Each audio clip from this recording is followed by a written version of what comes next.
ಅಜ್ಜಿ ನನ್ನನ್ನು ನೋಡಿ, ಏನೇ ಲಕ್ಷ್ಮಸಾನಿ, ಹುಡುಗನಿಗೆ ಅದೇನು ಕಲಿಸ್ತೀಯೋ ಏನೋ, ಒಂದು ದಿವಸ ತೋರಿಸು ಅಂದ್ರೆ ಲಕ್ಷ್ಮಸಾನಿ ಆಗಬಹುದು ಎನ್ನುವವರೆಗೂ ಸಾಧ್ಯವಿಲ್ಲ.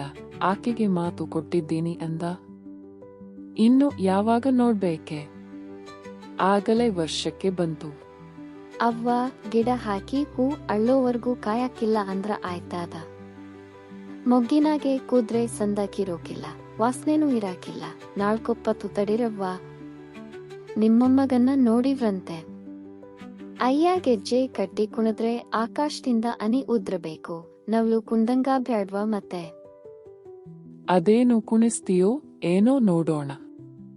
ಅದ್ಯಾರೋ ಉದಯಶಂಕರ ನಿಸ್ಕಿ ಪಿಸ್ಕಿ ಅಂತ 3 ಹೊತ್ತು ಹೇಳುತ್ತಿರುತ್ತಾನೆ. ಆವರಂಗಾದ್ರೆ ಸಾಯೋದ್ರೊಳಗೆ ನಾನು ಒಂದು ಸಾರಿ ನೋಡಿದರೆ ನಿನ್ನ ತೋಳಿಗೆ ಪಾವು ಬಂಗಾರದ ಕಡಗ ಹಾಕಿಸ್ತೀನಿ. ನಂಗ್ಯಾಕ್ರವ್ವ ಕಡಗ ಗಿಡ್ಗ ಎಲ್ಲ? 500ನ ಕೈ ಹಿಡಿಯಾಕೆ ಬರೋರ್ಗೆ ಹಾಕ್ರಿ.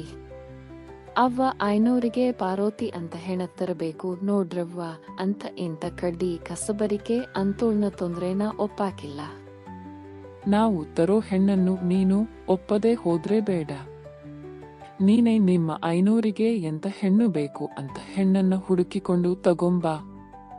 ನಾನಂತೂ ಬೇಡನ್ನೋಲ್ಲ. ಅವ್ವ, ನಿನಗೆ ಮದುವೆ ಸುದ್ದಿ ಬಿಟ್ಟರೆ ಬೇರೆ ಮಾತೇ ಇಲ್ಲ ನೋಡು. 3 ಹೊತ್ತು ಅದೇ, ನಾನು ಮದುವೆನೇ ಮಾಡಿಕೊಳ್ಳುವುದಿಲ್ಲ, ಹಾಗೆ ಇರ್ತೀನಿ ಎಂದೆ ನಾನು. ಅಜ್ಜಿ ಅಡುಗೆ ಮನೆಯಲ್ಲಿದ್ದ ಅಮ್ಮನಿಗೆ ಕೂಗಿ ಹೇಳಿದಳು. ಈ ನಿನ್ನ ಮಗನ ಮಾತು ಕೇಳಿದ್ದೇನೆ ಭಾಗ್ಯ, ಸನ್ಯಾಸಿಯಾಗ್ತಾನಂತೆ, ಓದು ಬಿಟ್ಟು ಕುಣಿಲಿಕ್ಕೆ ಹೊರಟ, ಮದುವೆ ಬಿಟ್ಟು ಜೋಗಿ ಆಗ್ತಾನೆ. ಅಡಿಗೆ ಮನೆಯಿಂದಲೇ ಅಮ್ಮ ಉತ್ತರ ಕೊಟ್ಟಳು. ಏನಾದರೂ ಮಾಡಿಕೊಳ್ಳಿ, ನೀವುಂಟು, ನಿಮ್ಮ ಮೊಮ್ಮಗ ಉಂಟು. ಹೆರುವರೆಗೂ ತಾಯಿ ಬಾರ, ಇದ್ದ ಮೇಲೆ ಊರ ಬಾರ. ಅಮ್ಮನ ಮಾತು ಕೇಳಿ ಅಜ್ಜಿ ಲಕ್ಷ್ಮಸಾನಿಯ ಇಬ್ಬರೂ ನಕ್ಕರು. ಅದುವರೆಗೂ ಮುಖವೆತ್ತದೆ, ಮಾತಿನಲ್ಲಿ ಬೆರೆಯದೆ ಕುಳಿತಿದ್ದ ಲಕ್ಷ್ಮಸಾನಿಯ ಸೊಸೆಯೂ ಮುಖವೆತ್ತಿ ನನ್ನ ಮುಖ ನೋಡಿ ನಕ್ಕಳು. ಚಿನ್ನದ ಗೆಜ್ಜೆಯ ಸದ್ದಿನಂತಿತ್ತು ಅವಳ ನಗು. ಅವಳ ನಗುವಿನ ಸದ್ದು ಕೇಳಿ ನನ್ನ ರಕ್ತ ಬೆಚ್ಚಗಾಯಿತು. ಸ್ವಲ್ಪ ಹೊತ್ತಿನ ನಂತರ ಲಕ್ಷ್ಮಸಾನಿ ಸೊಸೆಯೊಂದಿಗೆ ಹೊರಡಲು ಸಿದ್ಧವಾದಳು. ಅವಳು ಅವಳ ಸೊಸೆ ಇಬ್ಬರೂ ಅಜ್ಜಿಗೆ ನಮಸ್ಕಾರ ಮಾಡಿ ಹೋರಾಟರು. ಅಜ್ಜಿ ಹೋಗಲಿದ್ದ ಲಕ್ಷ್ಮಸಾನಿಗೆ, ನಿನ್ನ ಸೊಸೆ ಊರಿಗೆ ಹೋಗೋದ್ರೊಳಗೆ ಒಂದು ಸಲ ಕರೆದುಕೊಂಡು ಬಂದು ಒಂದೆರಡು ಹಾಡು ಹೇಳಿಸು. ಏನೇನು ಕಲಿತಿದ್ದಾಳೆ ಅಂತ ಇದೆ ಎಂದಳು. ಹಾಗೆ ಆಗಲ್ಲವ್ವ, ನೀವು ಕೇಳೋದಕ್ಕಿಂತ ದೊಡ್ಡ. ನೀವು ಕೇಳಿದಾಗ ಬಂದು ಆಡ್ತೀನಿ ಅಂತ ಅವ್ವಾವ್ರಿಗೆ ಹೇಳು ಗಿರಿಜಾ. ಅವರ ಆಶೀರ್ವಾದ ಆದ್ರೆ 3 ತಲೆಮಾರು ಉದ್ಧಾರ ಆಗ್ತದೆ ಎಂದಳು. ಗಿರಿಜಾ ತನ್ನ ಅತ್ತೆ ಹೇಳಿದ ಮಾತಿಗೆ ಮೌನವಾಗಿ ತಲೆ ಹಾಕಿ ಸಮ್ಮತಿ ಸೂಚಿಸಿದಳು. ಅಯ್ಯ, ನಾಳೆ ಮಧ್ಯಾಹ್ನನೇ ಬಂದ್ಬಿಡಿ ಎಂದೇ ಹೇಳಿ ಲಕ್ಷ್ಮಸಾನಿ ಸೊಸೆಯೊಂದಿಗೆ ಹೊರಟಳು. ನನ್ನ ಕಣ್ಣು ಅವರು ಬಾಗಿಲು ದಾಟಿ ಕಣ್ಣಮರೆಯಾಗುವವರೆಗೂ ಅವರನ್ನೇ ನೋಡುತ್ತಿತ್ತು. ಮರುದಿನ ಮಧ್ಯಾಹ್ನ ಅಭ್ಯಾಸಕ್ಕೆ ಹೋದೆ. ನನ್ನ ಅಭ್ಯಾಸದ ವೇಳೆಯಲ್ಲಿ ಅಲ್ಲಿ 3ನೆಯವರಿಗೆ ಪ್ರವೇಶವೇ ಇರಲಿಲ್ಲ. ಆದರೆ ಈ ದಿನ ಲಕ್ಷ್ಮಶಾಲಿಯ ಸೊಸೆಯ ಅತ್ತೆಯೊಂದಿಗೆ ಕೂತಿದ್ದಳು. ಹಿಂದಿನ ರಾತ್ರಿ ನಾನು ಗಿರಿಜೆಯನ್ನು ಸರಿಯಾಗಿ ನೋಡಿರಲಿಲ್ಲ. ಆಗ ಹಗಲು ಬೆಳಕಿನಲ್ಲಿ ನೋಡಿದೆ. ನಿಜವಾಗಿಯೂ ಅವಳು ಸುಂದರಿ. ತಪ್ತ ಕಾಂಚನ ವರ್ಣ ಎಂದು ಕವಿಗಳು ಬಣ್ಣಿಸಿರುವುದನ್ನು ಕೇಳಿದ್ದೆ. ಆ ದಿನ ಆ ಸೌಂದರ್ಯ ಎಂತಹದು ಎಂದು ಅರಿವಾಯಿತು. ಅಂಗರ ಆಗದ ಸೊಬಗಿಗೆ ಮೆರಗು ಕೊಡುವಂತಹ ಅಂಗಸೌಷ್ಠವ, ಪೆದ್ದು ಮಾಡಿದಂಥ ಮುಖಮಾಟ. ಒಂದೇ ಮಾತಿನಲ್ಲಿ ಹೇಳಬೇಕೆಂದರೆ ಜಿತೇಂದ್ರಿಯನಲ್ಲೂ ಕಾಮುಕತೆಯನ್ನು ಕೆರಳಿಸುವಂತಹ ರೂಪರಾಶಿ. ನೋಡಿ ಮಾರು ಹೋದೆ ನಾನು. ಹೋದ ಕೆಲವು ನಿಮಿಷಗಳ ನಂತರ ನನ್ನ ಅಭ್ಯಾಸ ಆರಂಭವಾಯಿತು. ಸಂಜೆ 6ವರೆಗೂ ಒಂದೇ ಸಮನೆ ಅಭ್ಯಾಸವಾಯಿತು. ಆ ದಿನ ಯಾವುದೋ ಉತ್ಸಾಹ ನನ್ನ ಅಂಗಾಂಗಗಳಲ್ಲಿ ಚಲಿಸಿ ಪಡೆದ ನಾಟ್ಯಕ್ಕೆ ನಾವೀನ್ಯತೆಯನ್ನು ಒದಗಿಸಿತು. ನನಗೆ ಅಂದಿನ ನಾಟ್ಯಾಭ್ಯಾಸ ಚೆನ್ನಾಗಿತ್ತು ಅನಿಸಿತು ಎಂದು ಬಾಯಿ ಬಿಚ್ಚಿ ಹೊಗಳದ. ಅಯ್ಯ, ನೀವು ದಿನ ಹಿಂಗೆ ಕುಣಿದ್ರೆ ನನ್ನ ಹಿಡಿಯೋರೇ ಇಲ್ಲದಂಗಾಗುತ್ತದೆ ಎಂದಳು ಲಕ್ಷ್ಮಸಾನಿ. ಗಿರಿಜ ಅತ್ತೆ 500ರಂಗೆ ಕುಣಿಯೋರ್ನ ನನ್ನ ನೋಡೇ ಇಲ್ಲ, ಬಾರಿ ಹೆಸರಾಯ್ತಾರೆ ಎಂದಳು. ಅವರ ಮಾತು ಕೇಳಿ ನನಗೆ ಭುಜಕ್ಕೆ 2 ಬಂಗಾರದ ಗರಿ ಮೂಡಿದಷ್ಟು ಸಂತೋಷವಾಯಿತು. ಆ ವೇಳೆಗೆ ಒಂದೇ ಸಮನೆ 3 ಗಂಟೆಗಳ ಕಾಲ ಅಭ್ಯಾಸ ಮಾಡಿದ್ದುದರಿಂದ ನನಗೂ ದಣಿವಾಗಿತ್ತು. ಕಾಲಿನ ಗೆಜ್ಜೆಯನ್ನು ಬಿಚ್ಚಿ ಹತ್ತಿರದಲ್ಲಿದ್ದ ಬೀಸಣಿಗೆಯಿಂದ ಗಾಳಿ ಬೀಸಿಕೊಳ್ಳುತ್ತಾ ಕುಳಿತಿದ್ದು, ಮಯಕ್ಕಾಗೂ ಕೊಂಚ ಹಾರಿದ ನಂತರ ನಿನ್ನ ಸೊಸೆಗೆ ಹೇಳಿ ಕೊಟ್ಟಿಲ್ಲವೇ ನಾಟ್ಯಾನ ಎಂದು ಕೇಳಿದೆ. ಏನೋ ಒಸಿ ಬರ್ತದೆ, ನಂತಾವನೇ ಇಟ್ಟುಕೊಂಡು ಕಲಿಸ್ಬೇಕುಂತಿದ್ದೆ. ಅವರಮ್ಮ ಬಿಡಲಿಲ್ಲ, ಆಕೇನೆ ಅಷ್ಟು ಹೇಳಿಕೊಟ್ಟಿದ್ದಾಳೆ. ಇಲ್ಲಿಗೆ ಬಂದಾಗ 4 ದಿನ ನನ್ ಜೊತೆಯಲ್ಲಿ ಅಭ್ಯಾಸ ಮಾಡ್ತದೆ. ಅಷ್ಟು ಕ್ರಮವಾಗಿ ಕಲಿತಿಲ್ಲ, ಕುಲವಿದ್ಯೆ ಅಂತ ಕಲ್ತಿದೆ. ನೀನೇನು ತಿಳಿದುಕೊಳ್ಳದೆ ಹೋದರೆ ಏಕೆ ಕುಣಿಯುವುದನ್ನು ನಾನು ನೋಡಬಹುದೇ? ನನ್ನ ಮಾತಿಗೆ ಲಕ್ಷ್ಮಸಾನಿ ಉತ್ತರ ಕೊಡುವ ಮೊದಲೇ ಗಿರಿಜೆ ಉತ್ತರ ಕೊಟ್ಟಳು. ಅಯ್ಯ, ನವಳು ಕುಣಿತೂಂತ ಕೆಂಬು ತಾನು ಕುಣಿದಂಗಾಯ್ತದೆ. ನಿಮ್ಮ ಮುಂದೆ ನಾನು ಪಾತ್ರ ಕಟ್ಟಿದರೆ. ಸೊಸೆಗೆ ಲಕ್ಷ್ಮಸಾನಿಯೇ ಹೇಳಿದಳು, ಏನೆಲ್ಲ ಮಾತು ಕಲ್ತಿಯೇ ನಮ್ಮವ್ವ, ನಕ್ಕಾರು ಬಿಡು. ಹೇಳು ಅಂದ್ರೆ ಕೇಳ್ದೋರ್ ಖುಷಿ ತೀರುವಂಗೆ ಆಡಬೇಕು. ಅದು ನನ್ನ ಅರಗಿಳಿ ಮಾತು. ಹೇಳು. ಆಯ್ನೋರಿಗೆ ಜಾವಡಿ ಕಲಿಬೇಕೂಂತ ಮನಸ್ಸಾಗಿದೆ. ನೀನು ಹೊಸದಾಗಿ ಕಲಿತದ್ದನ್ನು ನಾನು ಕೇಳಿಲ್ಲ, ಒಂದೆರಡು ಏಳು ಕೇಳಿ. ಅತ್ತೆಯ ಮಾತಿಗೆ ಮರು ಮಾತನಾಡದೆ ಗಿರಿಜಾ ಹತ್ತಿರದಲ್ಲಿದ್ದ ಮಾಗಡಿ ತಂಬುರಿಯನ್ನು ತೆಗೆದುಕೊಂಡು ಸತಿ ಸರಿ ಮಾಡಿಕೊಂಡು ಮೆದುವಾದ ಧ್ವನಿಯಲ್ಲಿ ಜಾವಡೆಯನ್ನು ಹಾಡಲಾರಂಭಿಸಿದಳು. ಗೋಪಾಲನ ರಾಸಕೇಳಿಯನ್ನು ಬಣ್ಣಿಸಲು ಶೃಂಗಾರಮಯವಾದ ಹಾಡು, ಹಾಡಿನ ರಸ ಸೌಭಾಗ್ಯವನ್ನು ಹಿಂಡಿ ಹರಿಸುವ ರಾಗ, ರಾಗದ ರಂಜಕತೆಯನ್ನು ಮಿಡಿದು ನುಡಿಸುವ ಕಂಠ ಮಾಧುರಿ, ಹಾಡಿನ ಭಾವಕ್ಕನುಗುಣವಾಗಿ ಬದಲಾಗುವ ಮುಖ ಮುದ್ರೆ, ನೇತ್ರಗಳ ಚಪಲಚಲನೆ ಒಂದಕ್ಕೆ ಮತ್ತೊಂದು ಪುಟವಿತ್ತು ಗಾಢವಾದ ಶೃಂಗಾರದ ವಾತಾವರಣವನ್ನು ಕಲ್ಪಿಸಿದವು. ನನಗಂತೂ ಹಾಡನ್ನು ಕೇಳಿ 1000 ಉಗ್ರ ಮಧುರ ಭಾವಗಳು ನೆತ್ತಿಯಲ್ಲಿ ಮಿಂಚಿದವು. ಆ ರಾಗ ಸ್ವರ್ಗದಿಂದ ನಾನು ಕೆಳಗಿಳಿಯುವ ವೇಳೆಗೆ 2 ಹಾಡು ಮುಗಿದಿತ್ತು.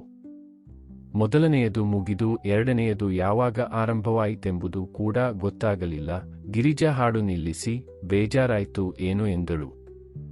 ಬೇಜಾರೆ? ಇಂತಹ ಹಾಡು ಕೇಳುತ್ತಾ ಇದು ಜೀವಮಾನವನ್ನೇ ಕಳೆದು ಬಿಡಬಹುದು ಎಂದು ಬರೀ ಹಾಡು ಹೇಳಿದೆ. ಪಾತ್ರ ಕಟ್ಟಿ ತೋರಿಸುವುದಿಲ್ಲವೇ? ಬೇಡ ಆಯ್ನೋರೇ, ಒಂದೇ ದಿನಕ್ಕೆ ಕಟ್ಟರೆ ಆಗೋಯ್ತದೆ. ಕುಣಿಯೋದು ನಾಳೆ ನೋಡಿವರಂತೆ. ಗಿರಿಜಾ, ಒಂದು ದೇವರ ನಾಮ ಹಾಡಿಬಿಡು, ಉಪಸಮಾನ ಆದಂಗಾಯ್ತದೆ ಎಂದು ಲಕ್ಷ್ಮಸಾನಿ ಅಗ್ನಿರೂಪವಾದ ಸೂಚನೆ ಮಾಡಿದಳು. ಅತ್ತೆಯ ಮಾತಿನಂತೆ ಗಿರಿಜಾ ದೇವರ ನಾಮ ಹಾಡಿದಳು. ಅದಕ್ಕೂ ಅದರದೇ ಆದ ಸೌಂದರ್ಯವಿತ್ತು. ಆದರೆ ನನ್ನ ಪಾಲಿಗೆ ಮಾತ್ರ ಅದು ಸಕ್ಕರೆ ತಿಂದು ನೀರು ಕುಡಿದಂತಾಯಿತು. ಸ್ವಲ್ಪ ಹೊತ್ತಾದ ಮೇಲೆ ಮನೆಗೆ ಹಿಂದಿರುಗಿದೆ. ನನ್ನ ಜೀವನದಲ್ಲಿ ಅಂದು ಪ್ರಥಮ ಬಾರಿಗೆ ಫ್ರೀ ಸೌಂದರ್ಯದ ಮಾದಕತೆಯ ಅರಿವು ಮೂಡಿತು. ಅದುವರೆಗೂ ನಾನು ಸ್ವಿನ್ಬರ್ನ್ರ ಕವಿತೆಗಳಲ್ಲಿಯ ಗಾಢವಾದ ವರ್ಣನೆಗಳನ್ನು ಓದಿ ಕಲ್ಪನಾ ಚಿತ್ರಗಳನ್ನು ಚಿತ್ರಿಸಿಕೊಂಡಿದ್ದೆ. ಆದರೆ ಆ ದಿನ ಅನುಭವ ಉತ್ಕಟವಾದದ್ದು, ಇಂದ್ರಿಯಾನುಭವಕ್ಕೆ ಒಳಪಟ್ಟುದು. ನಿನ್ನೆ ಜೀವನದಲ್ಲಿ ಮೊದಲ ಬಾರಿಗೆ ನಿನ್ನೊಳಗೆ ಸೂಕ್ತವಾಗಿದ್ದ ಕಾಮ ಕೆರಳಿದ ದಿನ ನಿನಗೆ ನೆನಪಿದೆಯೇ ರಾಜಶೇಖರ? ಅನುಭವದ ತೀವ್ರತೆಯನ್ನು ವಿವರಿಸುವುದು ಸಾಧ್ಯವಿಲ್ಲ. ನನ್ನೊಳಗೆ ಯಾವುದೋ ಉನ್ನತ ಹೊಳೆ ಕೊಚ್ಚುತ್ತಿತ್ತು. ಮೊದಲ ಬಾರಿಗೆ ನನ್ನ ಪುರುಷ ಶಕ್ತಿ ಅಪ್ರತಿಹತವಾಗಿ ಸಿಡಿದೆದ್ದಿತು. ಮನೆಗೆ ಬಂದವನೇ ನಾನು ಮಾಡಿದ ಮೊದಲ ಕೆಲಸ ಕನ್ನಡಿಯಲ್ಲಿ ನನ್ನನ್ನೇ ನಾನು ನೋಡಿಕೊಂಡದ್ದು. ಮರುದಿನ ಗಿರಿಜೆ ಜಾವಡಿಯೊಂದಿಗೆ ನರ್ತನ ಮಾಡಿದಳು. ನಾನೇನು ಅಭ್ಯಾಸ ಮಾಡಿದೆನೋ, ನಾನೇನು ನೋಡಿದ್ದೇನೋ, ನಾನೇನು ಕೇಳಿದೆನೋ ಎಂಬುದರ ಪರಿವೇ ಇರಲಿಲ್ಲ. ಕಾರ್ಗಾಲದ ಕಡಲೆಗಳು ನನ್ನೆದೆಯಲ್ಲಿ ಕುಣಿಯುತ್ತಿದ್ದವು. ಆದರೆ ಯಾವುದೋ ಭೀತಿಯನ್ನು, ಏನೋ ಬಯಕೆಗಳು ಸ್ಪರ್ಧಿಸಿ ಓಡುತ್ತಿದ್ದವು. ನನ್ನ ಮೆದುಳಿನಲ್ಲಿ ಹೀಗೆ 4 ದಿನಗಳು ನಡೆದವು. ದಿನ ದಿನಕ್ಕೆ ನನ್ನಲ್ಲಿಯೂ ಬಯಕೆ ದಟ್ಟವಾಗುತ್ತಿತ್ತು. ಹೊಸ ಜಾವಡಿಗಳನ್ನು ಕಲಿಯಬೇಕೆಂಬ ಗಿರಿಜೆಯ ಬಯಕೆ. ಲಕ್ಷ್ಮಸಾನಿ ನಮ್ಮಿಬ್ಬರಿಗೂ ಜೊತೆಯಾಗಿಯೇ ಜಾವಡಿ ಅಭಿನಯವನ್ನು ಹೇಳಿಕೊಡಲು ಕಾರಣವಾಯಿತು. ಸಮಾನವಾಗಿ ಅಭಿನಯಿಸಬೇಕಾದ ನಮ್ಮಿಬ್ಬರನ್ನು ನೋಡುತ್ತಿದ್ದ ಭಾವ ಸಾಮೀಪ್ಯ ಜೊತೆಗೆ ಕುಣಿವಾಗಿನ ದೇಹ ಸಾಮೀಪ್ಯ ನನ್ನ ಬಯಕೆಯನ್ನು ವೃದ್ಧಿಗೊಳಿಸಿದವು. ಗೆಳತಿಯ ಕಣ್ಣ ನೋಟ ಪಂಚರಬದ್ಧ ಮಿಂಚಿನಂತೆ ಸಂಚಲಿಸಿ ನನ್ನ ಮೈಯನ್ನು ಸೋಕಿದತ್ತ ನನ್ನ ಮೈಯಲ್ಲಿ ಯಾವುದೋ ರಸವನ್ನು ಕರೆಯುತ್ತಿತ್ತು. ದಿನ ದಿನಕ್ಕೆ ನಮ್ಮಿಬ್ಬರಲ್ಲಿ ಬಳಕೆ ಬೆಳೆಯಿತು. ಇಬ್ಬರು ಯಾವ ಸಂಕೋಚವೂ ಇಲ್ಲದೆ ಮಾತನಾಡಲಾರಂಭಿಸಿದೆವು. ಅವಳ ಮಾತು, ನಗು, ನೋಟದ ಮಾದಕತೆಯಲ್ಲಿ ನನ್ನೊಳಗೆ ಎಡೆಯಾಡುತ್ತಿದ್ದ ಉರಿ ಅವಳನ್ನು ಕೆಣಕುತ್ತಿದೆ ಎಂಬುದು ಗೊತ್ತಾಗುತ್ತಿತ್ತು. ನನ್ನ ಹೂ ಏಕೆ ಬೆಂಬಲ ಕೊಡುವಂತಹ ಘಟನೆ ಪ್ರತಿದಿನವೂ ಏನಾದರೂ ನಡೆಯುತ್ತಿತ್ತು. ಆದರೆ ಆತ್ರಸೆ ಹೆಚ್ಚಿದಷ್ಟು ಅದನ್ನು ಇತರರಿಗೆ ತೋರದಂತೆ ಮುಚ್ಚಿಡುವ ಬುದ್ಧಿಯೂ ಬಲಿಯುತ್ತಿತ್ತು.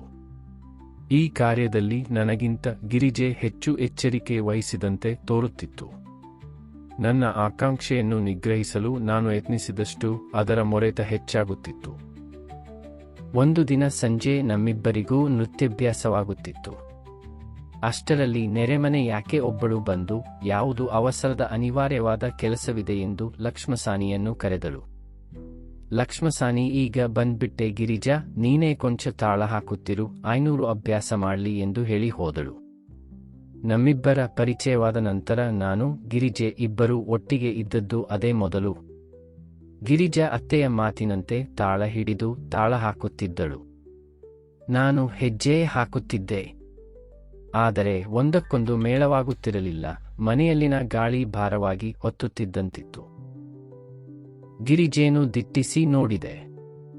ಅವಳ ಹಣೆಯ ಮೇಲೆ ಬೆವರ ಹನಿ ಹೊಳೆಯುತ್ತಿದ್ದವು. ಗಿರಿಜಾ ಇಂದು ಕರೆದು ಅವಳನ್ನೇ ದಿಟ್ಟಿಸಿ ನೋಡಿದೆ. ತಾಳ ಹಾಕುತ್ತಿದ್ದ ಅವಳ ಕೈ ಸ್ತಬ್ಧವಾದವು. ಅವಳ ಏರಿಳಿಯುವ ಎದೆ ಸೂಜಿಗಲ್ಲಿನಂತೆ ಸೆಳೆಯಿತು. ಏನು ಮಾಡುತ್ತಿದ್ದೆ ಎಂಬುದರ ಅರಿವಿಲ್ಲದೆ ಅವಳನ್ನು ಬಿಗಿಯಾಗಿ ತಬ್ಬಿಕೊಂಡೆ.